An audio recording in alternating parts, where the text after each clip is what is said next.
السلام علیکم.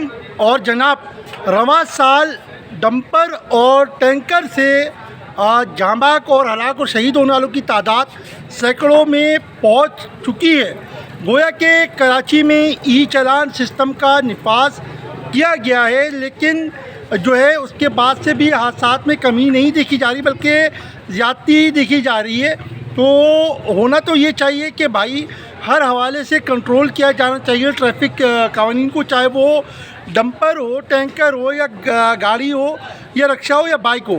تو ہمارے یہاں جو ہے معذرت کے ساتھ المیہ یہ کہ اس سال تو کچھ زیادہ ہی ہو گیا، اور آج کی بھی رپورٹ ہے کہ رام سوامی کے علاقے میں جو ہے ڈمپر نے موٹر سائیکل سوار کو کچل دیا ہے اور مشتعل افراد نے ڈمپر کو آگ لگا دی ہے. تو ظاہر سی بات ہے کہ اس طرح سے حادثات ہوں گے، کسی گھر میں میت ہوگی تو لوگوں کا رد عمل تو سامنے آنا ہے. تو وہ بھائی اپنے آپ کو قابو کریں. اور جو میں ڈمپر میں ایسوسی ایشن کے اور ٹینکر ایسوسی ایشن کے صدر ہیں، ڈمپر ایسوسی ایشن کے صدر کا نام جو ہے وہ لیاقت محسود صاحب ہے، ان سے میں گزارش کرتا ہوں کہ خدا را آپ بھی جو ہے انسان ہیں اور انسان کا دکھ سمجھیں، اور اس طرح کے واقعات پہ کنٹرول کرنے کے لیے اپنی جو ہے پوری کوششیں جاری رکھیں. ہر بار موٹر سائیکل سواروں کی غلطی نہیں ہوتی ہے.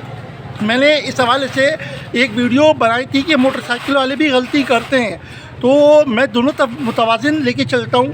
تو آپ سب سے گزارش ہے کہ خدا را پاکستان میں کراچی میں ٹریفک قوانین کو فالو کر لیں. یہی آپ باہر جا کے ایسے سدھرے ہوئے ہوتے ہیں کہ نہ پوچھیں ایسا کیوں ہے آخر. یہ ایک سوال ہے. جزاک اللہ. اللہ حافظ.